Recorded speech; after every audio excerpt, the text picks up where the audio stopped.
Hi, cozy lovers. Welcome back to the next episode of A History of Murder. Today we're going to be reading chapter 23, but just a little catch up.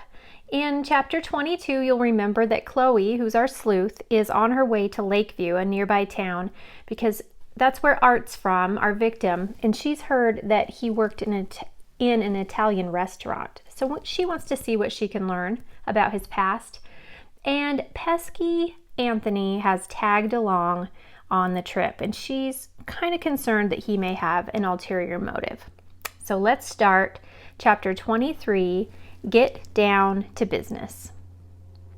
After catching a view of the water and sun, Anthony and I made our way through the crowds of tourists to a quieter street a few blocks away. "Wow, it's wonderfully chaotic here," he said, placing his arm casually over my shoulder.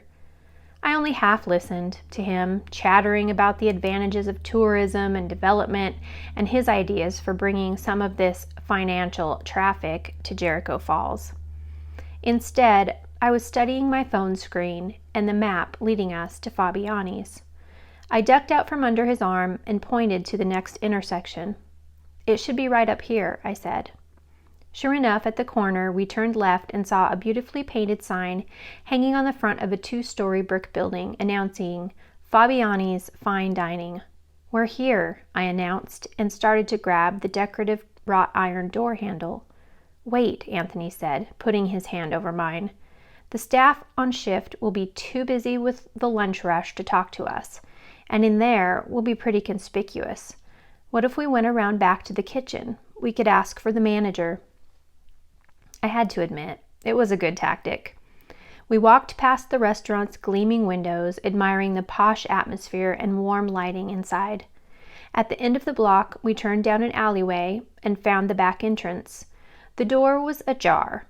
Sounds of a busy kitchen met our ears. I knocked lightly and pushed the door farther open. 3 men and a woman in sparkling white chef coats and hats worked with such precision their movements seemed choreographed. "Excuse me?" I said. A man, who seemed to be in charge, was the only one who looked up from what he was doing. "May I assist you, madame?" he asked. He didn't seem rude, but he didn't smile either. I took another step inside and gestured to Anthony.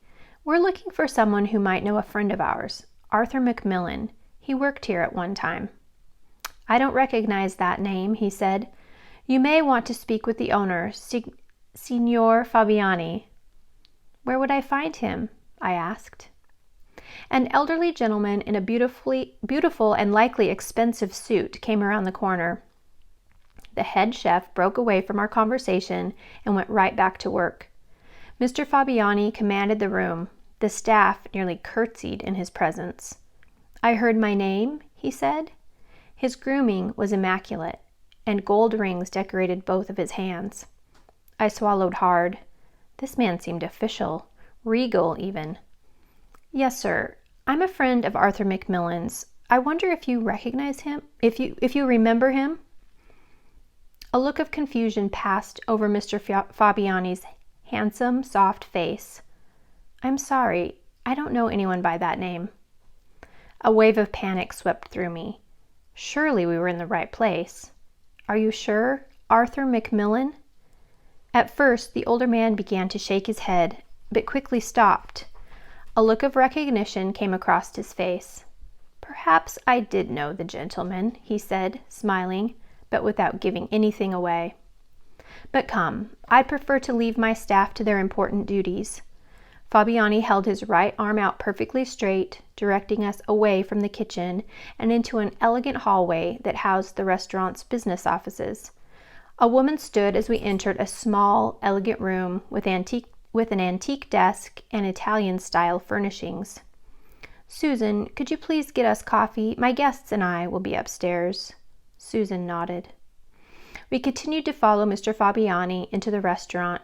We climbed up a beautiful spiral staircase situated directly in the center of the sophisticated dining room. I would have felt like a princess if I hadn't been wearing Converse tennies, jeans, and a hoodie. Upstairs, a balcony overlooked the first floor, and a hallway separated what I decided must be 2 banquet areas. We entered one. "This room is not reserved today. It will give us privacy to speak," said Mr. Fabiani. The room was decorated as finely as the first floor. "Your restaurant is lovely," I said. "Grazie," he said, bowing his head gently. It's been my pride and joy for 40 years. He extended his hand to me. "I am Lorenzo Fabiani." "It's so nice to meet you, Mr. Fabiani. I'm Chloe, and this is Anthony. We're from Jericho Falls, where Art's been living." When we had all shaken hands, Mr. Fabiani invited us to take a seat. "So you knew Art?" I asked. "I believe the man you are referring to went by the name Mac Arthur during his employment here, Miss Martin." "Art McMillan is an alias?"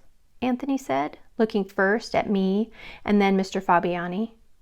"Or Mac Arthur was one," I suggested. "Either way, he's apparently used multiple names."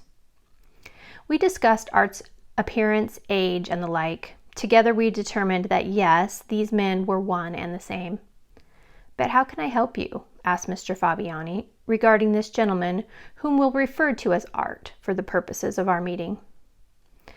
"I'm interested in his time here in Lakeview and his employment with you." "And does Art know you're here asking questions about him?" Unexpectedly, tears came to my eyes. I hadn't been particularly emotional about Art's death up until now, first because I hadn't really known him, and then because of what Grandma Lily told me about his past. But here, having to tell Mr. Fabiani about Art's bad end, I got choked up. Anthony began to speak, but I stopped him by raising my hand as if to say, "I can do this." "Mr. Fabiani, Art was murdered." The elderly gentleman reacted by clicking his tongue.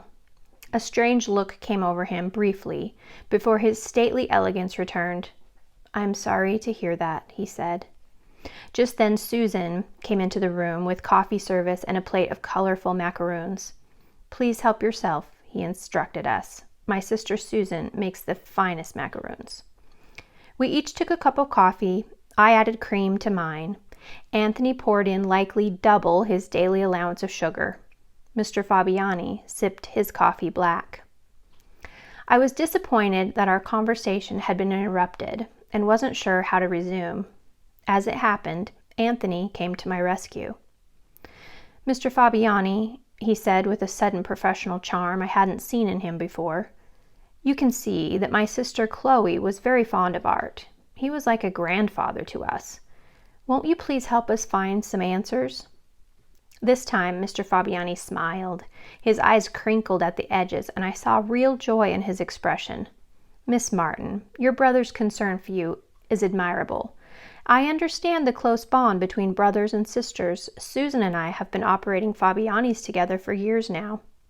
I looked at Anthony and then back to Mr. Fabiani. I plastered on a smile. What was Anthony up to? "We've never been sorry that we came to Lakeview when we were ready to branch out on our own. Our father also had restaurants. When I visited Lakeview, I felt drawn to the place. Business here is strong and dependable." He flexed his bicep for emphasis. "Unlike your town, ours has flourished. We understand what people want." I felt Anthony bristle at the comment. "We're in the process of reinvigorating our economy," he said. "Oh, my boy, don't confuse heartless business decisions with the romance that people travel in order to find. You must not lose the spirit of your town, the magic of your history. That is the secret." Mr. Fabiani was right about that. Jericho Falls couldn't simply throw up some hotels and restaurants and expect much to change. It was about being ourselves and attracting tourists authentically. But I didn't have time for these two to debate economic development. I was ready to get down to business. "What about Art, Mr. Fabiani?" "Ah, yes. I'm sorry. I digress. I wanted you to know how I felt when I came to this city because I believe it's how Art felt as well, as if he were called here." "Go on." "He was drawn here, but for very different reasons. I was attracted to the spirit and beauty of the place. Art was attracted to trouble." "What do you mean?" I don't know how to tell you this, but Art made a career out of taking advantage of others. I swallowed hard. I knew where this was going, and I didn't want Anthony to learn about Nancy. Art was recently divorced from a well-to-do woman when he came to work for me, Mr. Fabiani explained. His business partner had just died, and he claimed he needed the money, but rumor had it he'd taken most of his ex-wife's estate in their settlement. After a few months of his working here, I could see that it had less to do with earning an honest living and more to do with looking for his next mark. What about his business partner? I asked. His name was Vandenberg. He was a lawyer, and the two of them claimed to be in real estate together. If you ask me, the only business they were in was conning elderly women out of their fortunes. My pulse quickened. That did it. Anthony was certainly going to wonder about Art's intentions regarding Grandma Lily after this. This Vandenberg died before Art was employed here? I asked. Mr. Fabiani took a sip of coffee and nodded. And how long was he here? I asked. Only a short time, maybe 3 or 4 months. Initially, he was an excellent employee, ever the gentleman and neat as a pin. Within a few weeks, I promoted him to maitre d', but it wasn't long before I started getting complaints. They were about his extra special attention towards wealthy older women. My sister, for one, Mr. Fabiani fumed. Unfortunately, he quit to take other employment before I had the satisfaction of terminating him. Is there anything else?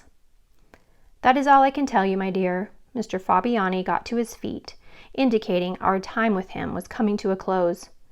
Will you be dining with us today? Anthony and I stood too. No, we need to get back to Jericho Falls, I said. I wanted to be alone and think. Oh, what a shame. Please consider returning for a meal sometime. In fact, bring the rest of your family. Of course, Anthony smiled. I pursed my lips at him. What was he doing? Go with it, he whispered in my ear. We made polite chit-chat and said our goodbyes to Mr. Fabiani, thanking him for taking time out of his busy schedule. Then Anthony guided me out of the restaurant by my elbow. What are you doing? I huffed and jerked my arm away as soon as we were a safe distance down the block. Relax, the old guy is in business with his sister, obviously family-oriented. It loosened him up, got him talking. After a moment, Anthony sighed. And I suppose I always thought you would be my sister. In law, that is. It's still possible, you know. Blake hasn't stopped talking about you since you've been back.